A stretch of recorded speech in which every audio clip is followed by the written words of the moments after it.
Hello everyone and welcome to Sinful Gaming. I hope you're all doing well, I hope you're all staying safe, and most of all, I hope you're all fighting that war against the grey.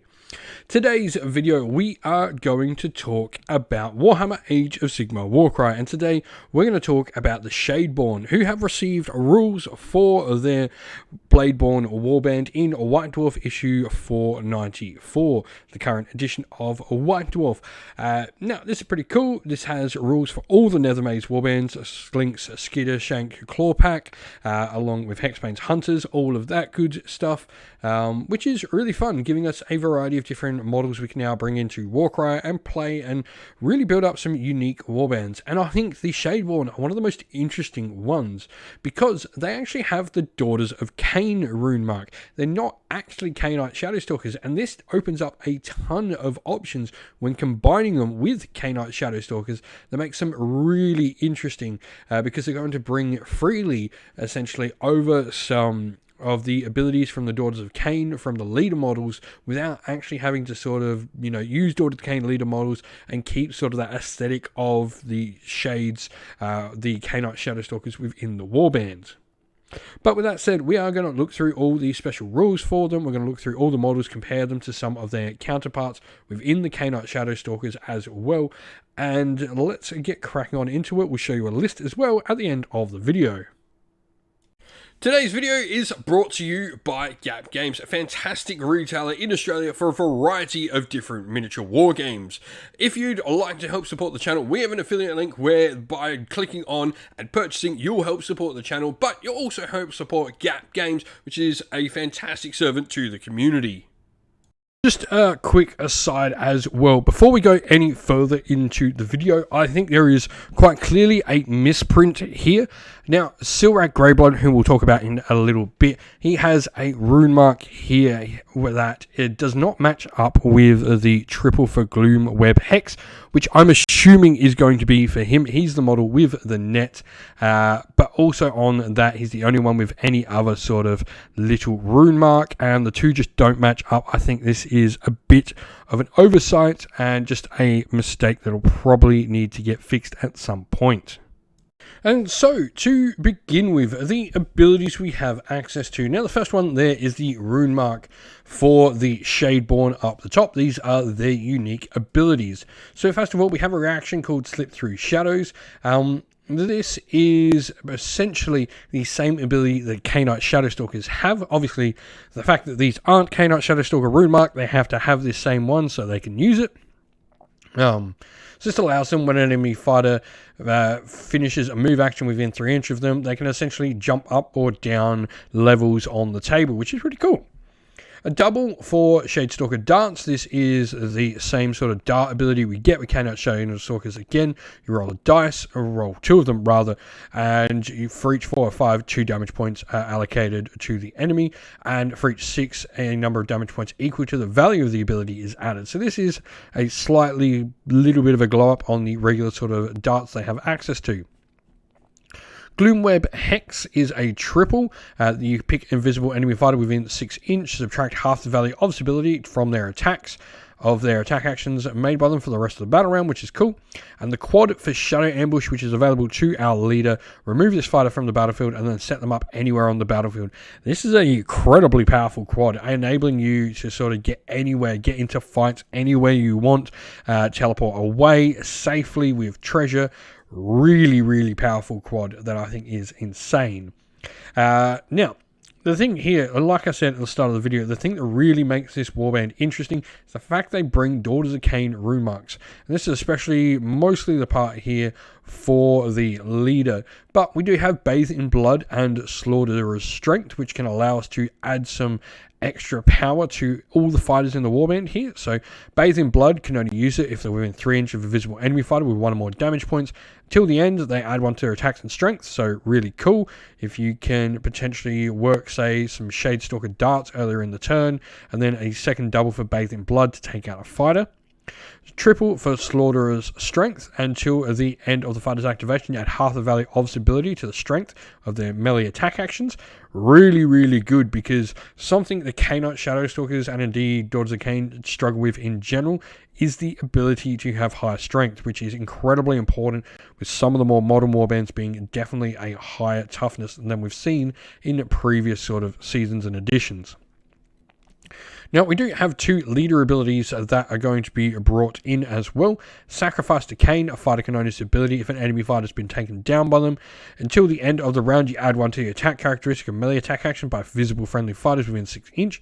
This is really cool if you can sort of use it, take down an enemy fighter in the last couple of wounds, or, you know, a basic grunt. Has to be an attack action, which is the main thing here, so be careful not to use like Shadestalker darts to take them down, because if that takes them down, they will not be able to use this, and of course you wouldn't be able to use it anyway because it would be a second ability, but just things like that don't work. You have to take them down in combat. Now, we then have Killing Stroke as well. You pick a visible enemy fighter within 1 inch, and on a roll of 3+, you allocate 3 damage points, so an extra little bit of damage able to go through. This is sort of a one-off roll. Whether you really want this instead of, say, Shadestalker darts, which can do more, is up to you. It is a 1 roll, but you do obviously need a 3+ rather than a 4+. So I'm not quite sure on the math on that, but yeah, it is an option there you have. And so here we begin with Slithael Shadestalker, the leader of the Shadeborn, and we're comparing her to the Shroud Queen, which essentially is what she is. Now, obviously, big difference, Khainite Shadowstalkers, Warcry Warband rune mark on the Shroud Queen instead, so this is going to open up a bunch of different abilities for her, which are a lot of movement ones. Shadow Leap allows her to fly when making moves and stuff like that. And she does have a different sort of attack profile. So Slithael has 2 attacks, a strength 4, 4 attacks, 2/5 on the damage with that 2-inch range. This is sort of a midway point of the range of the Shroud Queen, who has both a 1-inch and a 3-inch range attack. Both of her attacks are strength 4, and she does have 5 attacks at 1 inch, 2/5 on the damage. Other than that, they are fairly similar in their stats. Movement 6, defense 4, 20 wounds. They are both 210 points. Now, like I said, some of the big things here, Shadow Ambush, that just teleport, I think, is more than worth it, as well as the abilities to bring in things like Sacrifice to Khaine is really, really powerful. Now, we do have more direct damage dealing with the Shroud Queen. We've got things like Ensnaring Darkness, which is some really good area effect damage. And then, of course, we have the ability to fly, which is easier to get than that quad, but is a solid ability nonetheless. I think, you know, both of these have a place in the Warband. If we are looking to build one, I think both is probably the way to go. And then next we have Drusilla Viscerax. Now, she is one of our 2 Shroud Blades we get in the Warband. She is a Shroud Blade with Umbral Spear, essentially. Now, she does cost sufficiently more, 25 renown more than your average Shroud Blade with Umbral Spear. Now, for this, she does have a decently better profile. She's got 2 extra wounds, so 10 wounds instead of 8. Same defense, same movement at 3 defense, movement 6. But she has that 2-inch range with the spear, but she's got 4 attacks instead of 3. Though she is at strength 3 instead of strength 4, but 2/4 on the damage. So interesting little combination. I think, though, the fact that she has access to things like Bathe in Blood and Slaughter's strength really do help her make up for that deficiency in the strength, because you can just use the triple or double to boost it quite significantly and get her up to the Shroud Blade and potentially even better. So I think she's maybe a little bit expensive, but she definitely is going to be an interesting part of the Warband. I think probably worth taking. I would like her a little bit more if she was maybe 105, 100, something like that, because you are relying for her to be, I think, worth those points more than the regular Shroud Blade with Umbral Spear. You're relying on getting that double or triple to work with her. And then the other model is Valissa Umbrael. Now, she is a Shroudblade with cursed swords, essentially. Now, she is slightly better on the attack, but once again, she is 20 renown more. So this is quite significant. The two Shroudblades here are very, very points hefty compared to their, I guess, unnamed counterparts.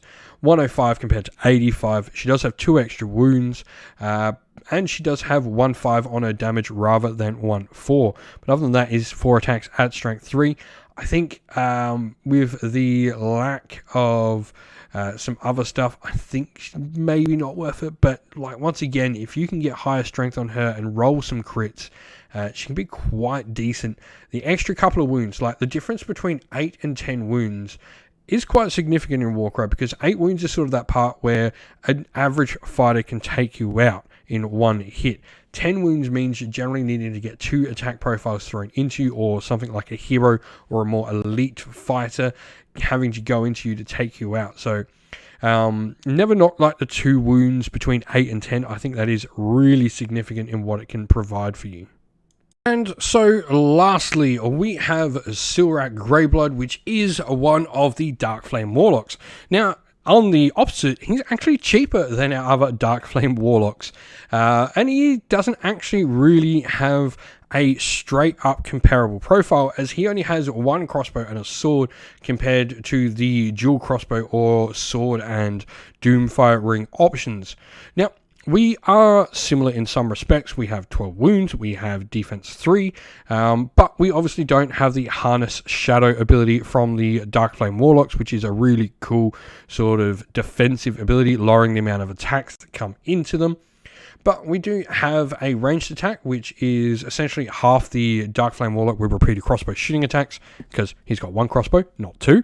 And then we've got a melee weapon profile, which is actually better than the Dark Flame Warlock with Doomfire Ring for 3 attacks at strength 4, 2-4 on the damage, making him pretty solid. I think he, unlike our 2 sort of Shroudblade equivalents, is a really good upgrade on the Dark Flame Warlocks. I think he combines nicely with probably one of these other ones, though, because you do want that Harness Shadow ability, which is really, really good for keeping your rather flimsy fighters alive. 12 wounds, again, is a really good wound value to have. It's that point where opponents having to maybe even think about having to put, an elite fighter into them, because an average fighter might only do like 8 to 10 damage. At a lucky sort of glance, 12 is really pushing what they have to actually put in to remove this fighter off the table. I think he is incredibly solid for the points you're paying for him. Now, lastly, I did want to take a look at these ladies as well, the Slaughter Shades, because we haven't got any sort of comparable models to them in the Shadeborn, but we're probably going to look at some of these in the army list at the end. So, Slaughter Shades, they are interesting. They bring strength 4 to the table, which is incredibly good. Now, the fact we can add some extra attacks with things like Sacrifice to Cain to them is really nice. They do lack the ability to really gain some strength, though, which is sort of the big one here. They do obviously have their own ability, an Instrument of Cain, where if they've taken someone down, they can make a bonus move or bonus attack. They will struggle to get that power through, though. And so, I did mention that lack of strength, and I think this is a second ally you bring into your Cainite Shadowstalkers to really just sort of fill out the warband and give you that extra strength you need on so many of your fighters in the new sort of way we need to build a warband up. We need strength 5 available to us in warbands, and a Hag Queen from the Daughters of Cain brings Witchbrew. She's obviously going to bring some of the other abilities that we're already going to get from Slithael, from leading the Shadeborn bringing, but Witchbrew is a double. You pick a visible friendly fighter within 3 inch until the end of the battle round. You add the value of this ability to the strength characteristic of the next melee attack action made by that fighter. Really, really good. This is just going to help us deal with so many targets we would otherwise really struggle with. I think this is a solid fighter to bring into your warband. And so here we have our sample warband. Now, allies with the Bladeborn are really interesting because they come in as long as you've got the leader for the warband as an ally. The rest of the warband can be taken as allies without taking up any ally slots. paying points for them as normal, all that sort of stuff. So in our dagger, we have Slithale, Shadestalker, and then we've got Scylla, Greyblood, and Valissa Umbriel joining her. In our shield, we have the Shroud Queen, which will be the Warband's leader, along with Drusilla Viscerax. And our hammer will have the Slaughter Shade with Shadow Whip in there, along with an allied Hag Queen as well. This is really fun. I think the Slaughter Shade makes the best use of the Hag Queen. The Shroud Queen is probably the best independent operator we have, so that's why we've gone with Drusilla as the pairing for there. And then Silrak and Valissa Umbriel are the better two fighters from the Shadeborn, joining Slithale Shadestalker in the dagger. 102 wounds is light on wounds. Generally, it's that 115 to 125. That is that average. 7 activations on the lower end, but not too low. Like, we're not Stormcast low here. But we do have a couple of expensive, really decent fighters, though.